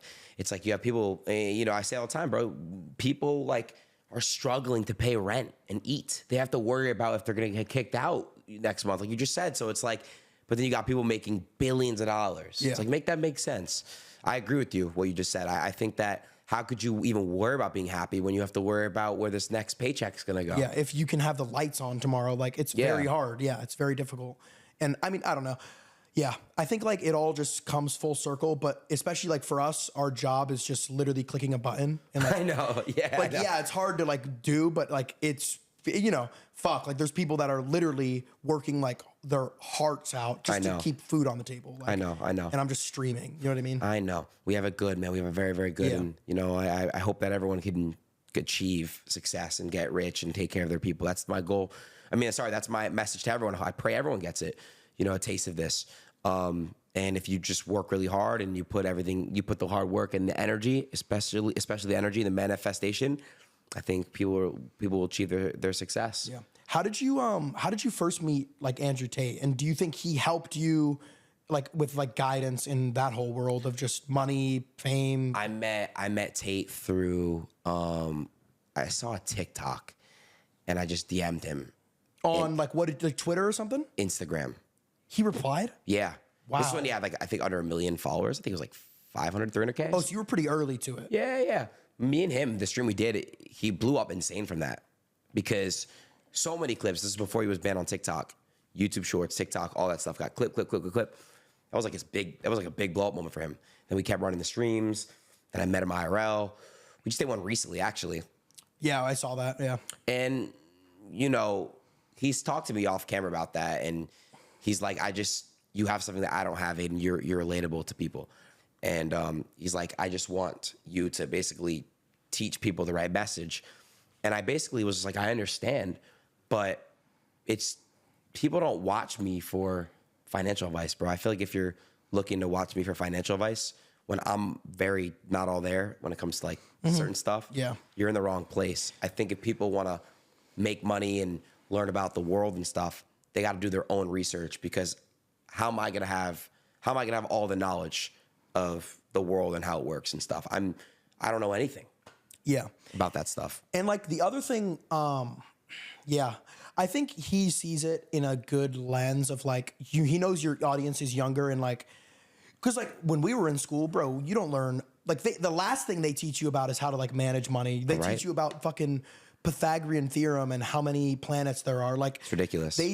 Like the last thing you learn about in school is like how to manage money, how to like become an entrepreneur, like, because the school system is designed for like workers. Like that's what they want. Yeah, it is. It's modern day slavery. You have to raise your hand to take a shit. I know. It's like, crazy. It's a rigged system, and it's set up for you to literally, work as a worker for your whole life and be in debt your whole life, you know? And that's why I'm trying to tell people, you know, you got to really do what you want to do. And I just think you don't have to go to college. If you don't want to go to college, you're not a failure. I know your parents might want you to, but you're not a failure if you decide not to go to college. What were your grades in school, like in high school? Oh man, what? I had a 3.5 GPA in a couple years in high school, but senior year and junior year, I was having like the 2.4s or something. Dude, my freshman year I had a 3.4, and then like sophomore I had like a 1.6, and then junior and senior it was just like 2.2, and I got my diploma. Yeah, we got our diplomas. Yeah, like did you have like shitty attendance, or did you just not care like about the subjects at all? Man, you know, I have a really bad immune system, which is funny. I'm sick right now. I get sick a lot, so I got sick a lot in high school, and I would miss a lot, and I would have to go to the doctor to get doctor's notes so I don't have to make up the day and stuff. But yeah, I would miss a lot. My dad used to also let me miss days on like when NBA 2K16 and 15. Yeah, dope fucking dad. Yeah. No, that's sick, man. He would let me. It was called hooky. He'd let me play hooky. Yeah. When certain video games would come out, like the new Call of Duties, the new NBAs and stuff. Yeah. It'd be like a 3-day weekend too. I was like, yes. Okay. Yeah. No, I mean, I had like the exact same experience with school. Like I was way more worried. I just wanted to get home and play video games. That's all I wanted to do. Yeah, that's all I wanted to do too. So let me ask you, Jynxzi, did you play? What games did you play in high school? In high school, oh you my played God. 2K, of course. So, right? Freshman year, I played NBA 2K17 like religiously. I will still say NBA 2K17 was the most I've ever enjoyed a game. But like my video game Hall of Fame would be like NBA 2K17 is number 1. Call of Duty Black Ops 2 is number 2. I sat on that game. So good. From like, I would wake up at, like, I remember one summer, I would wake up like with him and then my 2 friends from school. I'd wake up at 5 p.m. I'd get on at like 6:30. I know you're saying. We'd play multiplayer zombies till like 8 in the morning. Yep. And that was my schedule. Like that's all I wanted to do. Me too. And then number 3, I played Clash Royale, which is like a mobile game. I know what that is. Best mobile game ever, in my opinion. I actually played that game like semi-professionally. Like I think I made like 10 to 15,000 off that game from from ages 15 to like 17, which is pretty cool. But yeah, no, those are like the 3 games I played all the time. Damn, man, I got to give my top 3. Black Ops 2. You ever played Destiny? No, I heard Destiny's amazing. Destiny's a great game. Black Ops 2, Destiny, and I got to go NBA 2K 16. 16? Bro, 16 was so arcadey. No, 17 was arcadey. I think 17 was arcadey with the gram badges for the first month, and then they nerfed them. Like if you remember, dude, ankle gram badge, oh my God. you would just break right his ankles stick and they would fall. Yo, remember the 6'1" sharpshooters that could speed boost? Yep. So fun. Like, and then stretch bigs like so Illuminati's build. Oh my God, yeah. And just the community was so like active, bro. Like all those YouTube videos where they pull up on each other. The So Illuminati Nate X thing, that was I still watch that video sometimes. It's so good. So Illuminati's a goat. Who's your favorite 2K creator ever? Nadex. Nadex, really? Yeah. Yeah, Nade was fucking crazy, bro. If you know, you know, man. Yeah, Nade Rage, yeah. Okay, top 3. Nade, Solominati, and Cash Nasty. Cash is a great, bro. That's my first stream I ever watched. Bro, I was gonna say the same thing. Cash was the first streamer I ever watched. Yeah. Like, because I watched a lot of Los, but in terms of first stream, I remember he was opening packs with his girlfriend. Yes, the blonde. I don't remember her name. Ashley. Ashley. I was gonna say Abby. Yeah, they were opening packs, and I was like, this is streaming thing's kind of cool. Like, It's you know so what I mean? crazy. Did he stream on Twitch or YouTube? I don't remember. Yeah. Twitch. And I remember he had 200 viewers when I first watched him, and I remember he was opening packs with his girlfriend, and he would invite people, like subscribers that would sub to play against. And I remember that he just quit his job. It was either Walmart or Target to be full-time streamer. Yeah, Cash is a fucking legend. He's one of the reasons why I streamed. I love Cash Nasty. That's my GOAT. Yeah, I think for me, like, I would say probably like Soluminati, Los. I love Los. Nade. Like, there's just so many. That's the thing about 2K is like there's so many fucking creators. You got to link up Los, Polos, and Queso for the one time. Yeah, that'd be insane. You have to. That'd be fucking insane. I just like the way like Los, I don't know, like the way his chat would troll him back then. It was so funny. Oh my God. This guy's calling me. Jesus. Okay, yeah. The other thing I was gonna ask you, but we kind of like got into 2K was, what was the biggest thing you took away from Tate after all the things he's told you? Like, what was the number one thing you were like, damn, that's really good advice? Gym. Okay. Well, gym, self-improvement, and I would say how you treat others, because, you know, I'm gonna mature, right? And as get older, my audience gets older, we're gonna mature together. Your audience is your family, right? Yeah. You're gonna mature, they're gonna mature with you. And I think when you are growing, I think I've motivated and inspired people to also be in the gym. I'm down 26 pounds or whatever, 27 pounds. I'm trying to put on muscle now. And I think that itself is super motivating for somebody that watches you on a nightly basis to be like, oh, if Adin can eat talkies all day and went from sipping lean and all these things to now working out. And it's funny because I'm sick. I'm going to keep saying it, but like I'm sick. But, you know, it's even if you motivate one person, it's still everything, you know? So I think inspiring people and treating others with respect and, you know, self-growth. Yeah. What would you say is the number one thing in your life that like brings you happiness? Like for me, it's always been like purpose. Like I've always looked for purpose in life. And when I was completely lost, I didn't really know. But like with streaming, when you have so many people that rely on you to be like entertainment and like, you know what I'm saying? Like I've always found a lot of purpose in that, like knowing that X amount of people are actually going to like look forward to your stream. And it gets pressure sometimes. Like if I miss a stream, I'm letting them down. But I feel like, I don't know, like just knowing that many people like look to you as an escape from life, it's fucking dope. Yeah, bro. Throughout my career, I've taken that for granted, but I really realize how much they love me and how much I love them. And my AR lows are just always, they got me, bro. And they got me through a lot of stuff. So I had a breakdown recently where I deleted the community and they rioted so hard. Yeah. But I'm glad I got it back and we fixed things and stuff. And you got to realize, bro, my community helped me build that. So it's theirs too. I don't have the decision just to delete that, even though it's my name, my branding, but they're a part of it. So I agree with you. And I think outside of streaming, because streaming is my purpose, whenever I've gone like 3 or 4 days without streaming, I crave it. I go crazy. I literally like, I can't lay in bed all day, for example, and watch TV. I maybe could do one day and then stream the next day. But man, I gotta be streaming. My mind is too quick to too ADHD. But my mom and my dad too as well. Those are my happiness right now. Okay. Yeah. No, that's a great fucking answer, to be honest. How would you say, like, it's kind of like darker, I guess, but how would you say you've handled like mortality? Like knowing that like someday you die? Like how do you handle death? It's a deep question. Man, I think everyone, you know, thinks this though. Like everyone's like, yeah, we're all gonna die one day. People don't talk about it, but yeah. I mean, I don't know what's gonna happen after, and I don't know, you know, what will happen when I'm not here anymore. But I just want to leave something behind for either my family or somebody that, you know, I can give to, or, you know, have a bunch of people that I love in my will and that I care about. But yeah, man, it's just, you got to make the most of it while you're here. You know, life is life, and we all don't know, bro. You know, we don't know if you zoom out of space, there's aliens. You don't know what's going on. You know, you don't know how many. You just never know. And life is getting crazier and crazier because we're finding out more and more. Yeah. And yeah, man, it's just the AI stuff's getting crazy. So as far as death goes, man, we're all gonna die one day. Let's just make sure that while we're here, we live up to what we want to do. Yeah. That's why you only live once. So just focus on what you want to do. Yeah, I remember it was like I don't know, because like I conceptualized death when I was really young, but I always just kind of like threw it to the back of my mind, like, oh, I'll just focus on what's in front of me. But I remember I was reading, it was this Shakespeare novel. It was like my junior year of high school. And it was the first time I really ever truly thought about it, and like I couldn't get out of my mind. He said, like, it doesn't matter if you're like rich or poor, like we all sleep with the worms eventually. Of course. And like that like really resonated with me because but then I was like kind of talking about it with my friend that same day.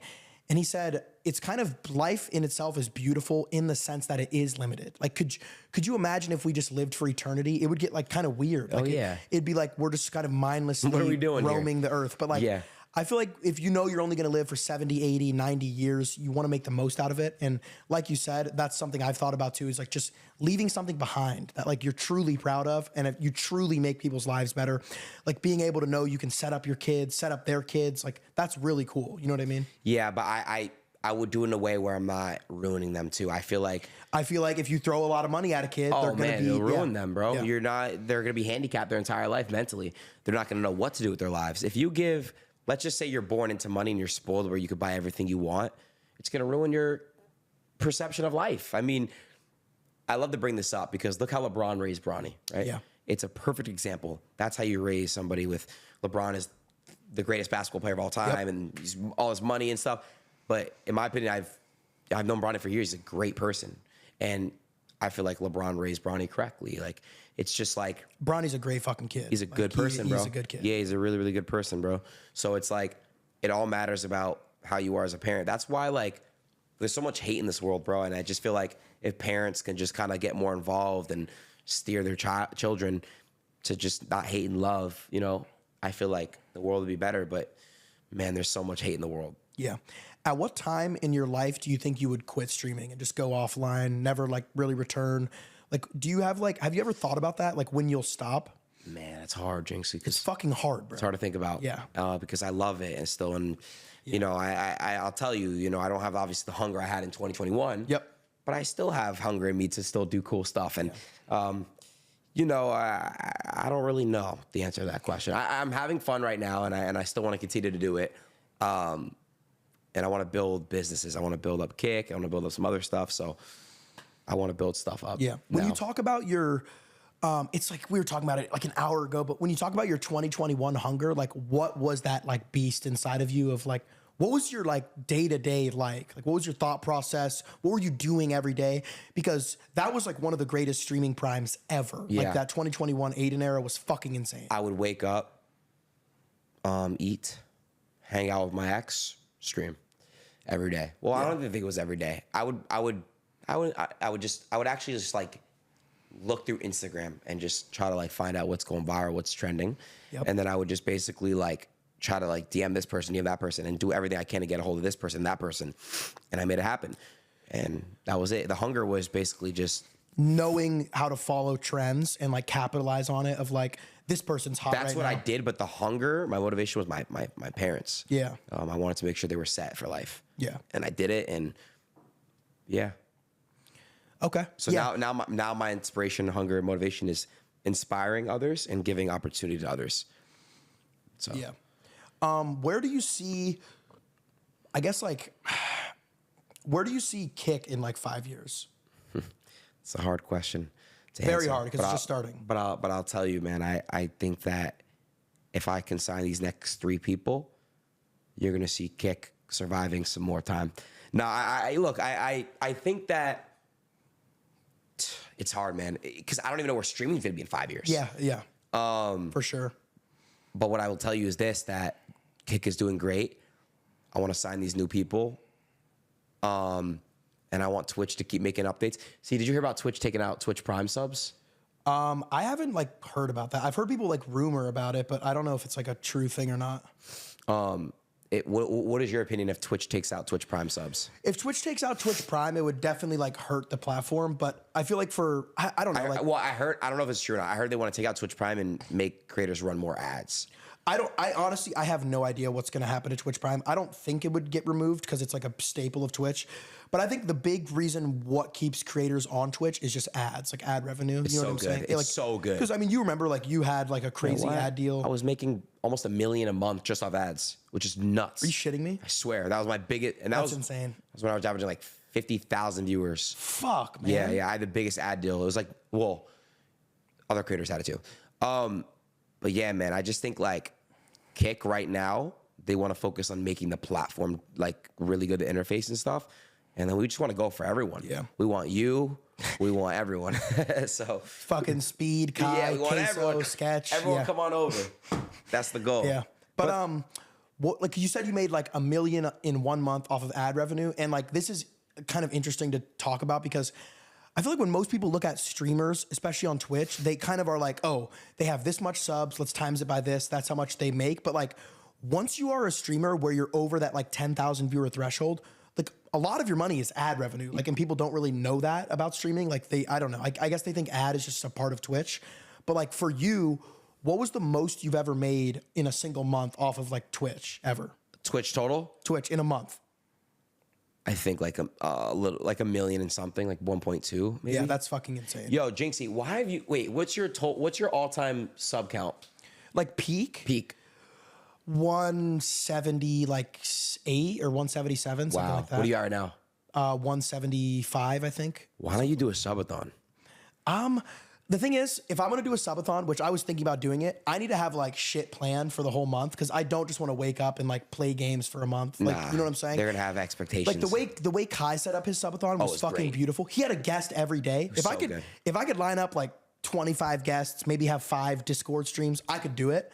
But yeah, that'd be fucking. What's the all-time peak? What did Kai do? What did he peak? 300 something, 300 and something. Wow. Yeah, he's fucking. Kai is. I love Kai. Yeah, he's great. Like, you know, it's crazy. I talking about streamer relationships, who I kick it with outside of Kai's a really good guy, bro. And I said that I went on the Nelk pod and like Steiny was like asking me about Kai, and like the thing I fuck with the most about Kai is like he's always speaks so highly of his mom and how his mom is why he is who he is, and like that resonated a lot with me because like my mom's the same way. Like my mom is like my driving force for everything I do, and like to hear him speak like that, he came from nothing, and like turned it into that. Like I've always had so much respect for Kai.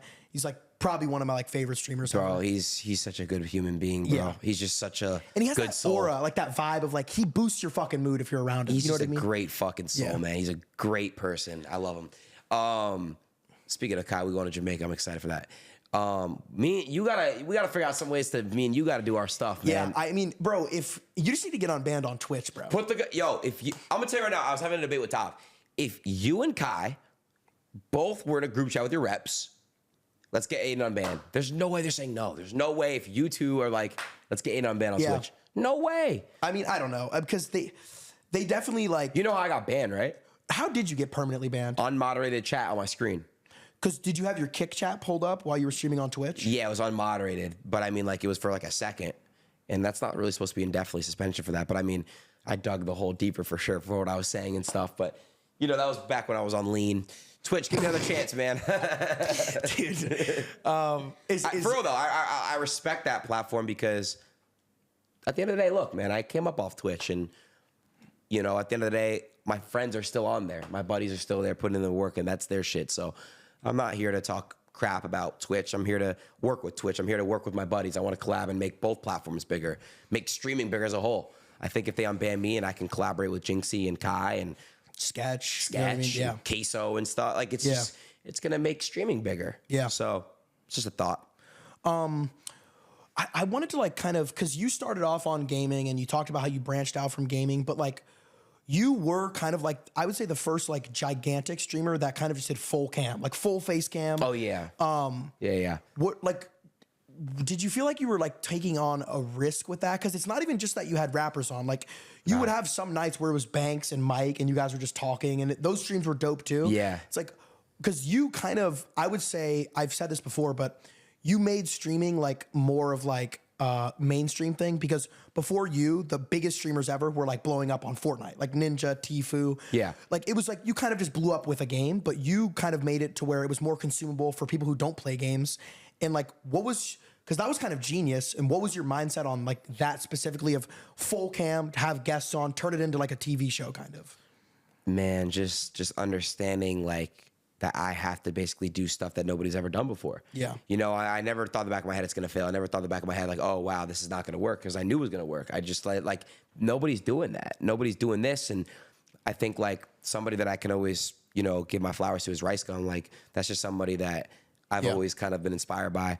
And it's like, you know, it's just something that I wanted to do, and it's just different. And I'm glad that I made it mainstream. I definitely could say that, yeah, I helped make streaming mainstream, and I made all these blog pages like academics and like wealth and rap start posting streamers now, because it's like, now it's a real deal. It's a real thing. No. And now you have more and more coming, bro. Like, it's good to see that you're now in the mainstream section of things. Like, now people know Jynxzi, and now people know Sketch. And, you know, it's just great to see streamers now finally get the flowers they deserve. Yeah. When did you say, because like, I mean, in the last like probably 2 years, you don't like do it anymore, but like, when did you start like the kind of like sus thing where you're like telling someone they have a big dick or something? Like, oh, I mean, was that dude, the 2K days? Because it kind of was. For Yeah, sure. yeah. I mean, that's just naturally how I spoke. I mean, it's not, I personally think it was funny as fuck. Yeah, like, I don't do it as much anymore. I just, because like you grow out of it. Yeah. But back in high school, I was doing it to my friends. Yeah. You know, that's how I talk in parties. Did the same thing. Yeah. Game chat, Yeah. just with my friends. So I was like, I'm just gonna do what I do with my friends in the streaming world, and it worked. And like you were, dude, like your like 2021 era especially was like, you would literally tell a rapper they have a big dick. Like you didn't give a fuck, like Yeah, I didn't actually, care. which is insane. And like, I don't know, like, were you ever like, have you ever been nervous for a stream? Oh, what? I still got nervous. Who was like the number one person you got nervous for? Cardi, actually. Yeah. I mean, okay, that's pretty fair. Any other streams that stand out? Who was your favorite person you've ever streamed with? Collab in person. Wow. And then who was like your least favorite? Rapper or anybody? Anyone that's ever sat down next to you on a stream, who is your favorite and least favorite? Man. Okay, let me categorize it, because I want to do rapper, then I want to do content creator, streamer-wise. Rapper I've ever collab with, sat down and collab with. Man, that's so hard, bro, because there's like three. Let me give you three. Soulja Boy. Favorite. Like these are your favorites. Soulja Boy, Tory Lanez. Gotta be Uzi, right? Uzi, yeah. Yeah, Uzi, his vibe Uzi. is crazy. Yeah. Uzi's so good for streams. Yeah. I feel like I'm missing good ones, though, but damn. I'm sorry if I'm missing Tate you. too, no? Tate's like amazing. But I didn't put him in the rapper. Oh, okay. Yeah. Yeah. And you guys only did one in-person stream, right? Yeah. Yeah. Okay. We only did one in-person stream. And then content creators, man. Did you ever watch the ANX AMP? Yeah. Oh my, bro. That's one of my favorite ones I've done too. Like yeah. I threw a wish in the well. Yeah. So that was good vibes, bro. Yeah. So, No, okay. I feel that. Well, I guess she's tripping right now. I don't know. What kind of dog is that? A mix, like a shepherd or something. You know, I really like. I don't want to leak any. I don't know if you don't even have to put this in the pod, but bro, like where you live, bro, is so peaceful and nice. Thanks, man. That was the goal, just to like not really see people. love it. And I just love be it, surrounded by like a forest. I love it. No, seriously. How's the Wi-Fi speed out here though? Is it Great, good? like really good. Yeah. Yeah, we have Oh, fiber. you have fiber? Yeah. Oh, nice. Yeah, I love. Like the last kind of like thing we do, because I've honestly ran through like everything and I was fucking great. But do you have any questions for me? Yeah, Jynxzi, you know, I'd love to interview you a little bit. Let's do it. Yeah. I want to know, man. So, what's going on in your brain right now? Can you kind of break down for me like how you're feeling as a streamer right now? Yeah, I know what you mean exactly. Like in your level right now. Right now, I feel more pressure than I've ever felt, because Okay. like people do kind of just, especially if you're like a trend for a little bit, like people are looking at you as like, you can't do the same shit every single night. So it's like I'm in a eternal battle of like, I want to please like the OGs and the people who have been here forever, but it's also like not everyone wants to just watch Rainbow Six Siege. Like you got to mix in some other content. So Sorry, I'm just gonna cut you off, but it reminds me of back in 2021. Yeah. What were you gonna finish on? I'm sorry, I didn't mean to interrupt you. Because it's like I want to please the OGs, but I also just want to brand. I want to like grow. That's the goal of like any stream is to grow. I understand like you can't just grow like this. Like there's gonna be like this is how like of course. this is how streaming is. So it's like you can't just catapult up. Like there's gonna be down days, down months, down weeks. But like I don't know. I want to like I guess I would say just pressure would be like the worst thing, but. The other side of it is like how, everything has blown up to how it has. And it's how I've always manifested it to go. And I want to just keep going. You know I think, bro, best thing I can tell you advice wise, just stick to your OGs. Yeah. Cater more to them than anybody. Because the people who hop on trends, they're going to leave. They're leaving. I promise you, bro. Yeah. And honestly, those are the people that want to see you crash too. Yeah. Your core, your OGs, the people that have been riding for you since the journey started. Yep. Just cater to them, bro, because you're allowed to expand a little bit and do your thing a little bit. Like, that's fine. Don't think you can't do that, but you got to cater to your OGs. Like, always try to just keep them in mind because they love you, bro. They're going to ride for you, Yeah, for sure. No, I appreciate that. And, like, there's no better person to talk to you about that than you because you went through the same shit. Yeah, cycles, bro. Different phases, different eras.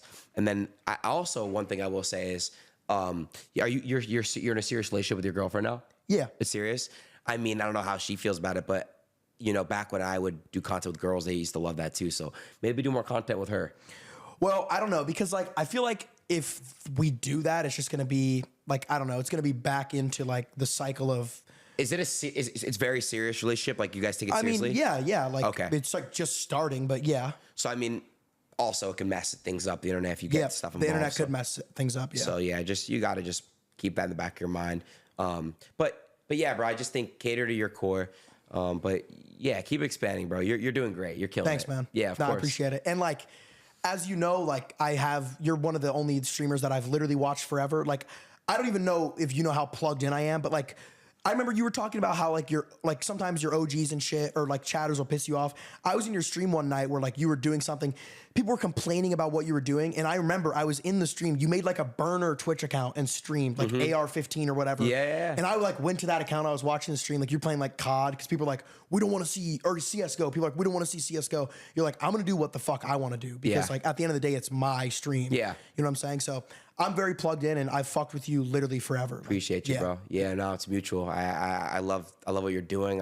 You're changing the game too, bro. And it's just great to see, you being a content creator and you making streaming even bigger, bro. You're killing, you're crushing, and keep going. And I love what you're doing this podcast and stuff too. I know because the podcast is always something I've wanted to do, and it's like something I could see myself doing when I'm 30. You know what I mean? That's great. Like I might not want to stream when I'm 40, but I'll always want to do a podcast. It's just great. You're speaking. You shoot the shit for like an hour or two. Yeah. You know what I mean? It's great, bro. And you're doing it yourself too. Usually people have co-hosts and stuff, and I love that you're doing it. It's like one-on-one. I like the interview style for sure. That was like our goal, I think. It's great. It's great. You're killing it.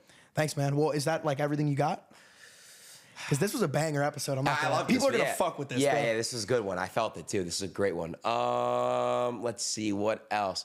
Oh, okay, I got it. I gotta end it off like this. How do we get you to come to Kick? Fuck, I don't know, man. A fucking island or something. Yeah. Hey, Eddie, let's give him an island with a jet, and let's get Rainbow Six Siege bonus perks with every Kick sub. That's how we get them. All right, man. That was a fucking banger. Click the subscribe button. Click the like button. Go fuck with Adin's socials. Appreciate fucking it. Everything. Thank you. Kick, YouTube, TikTok, whatever. Anything else. Twitter. Fuck it. Fuck with Adin. Banger fucking episode. That was fun. Hey, man, like the video. Subscribe right now. This is great. I appreciate all you guys. W Jynxzi, man. Yep. W Adin. Fucking banger, man. Let's go. That was actually really fun. Yeah, that was a great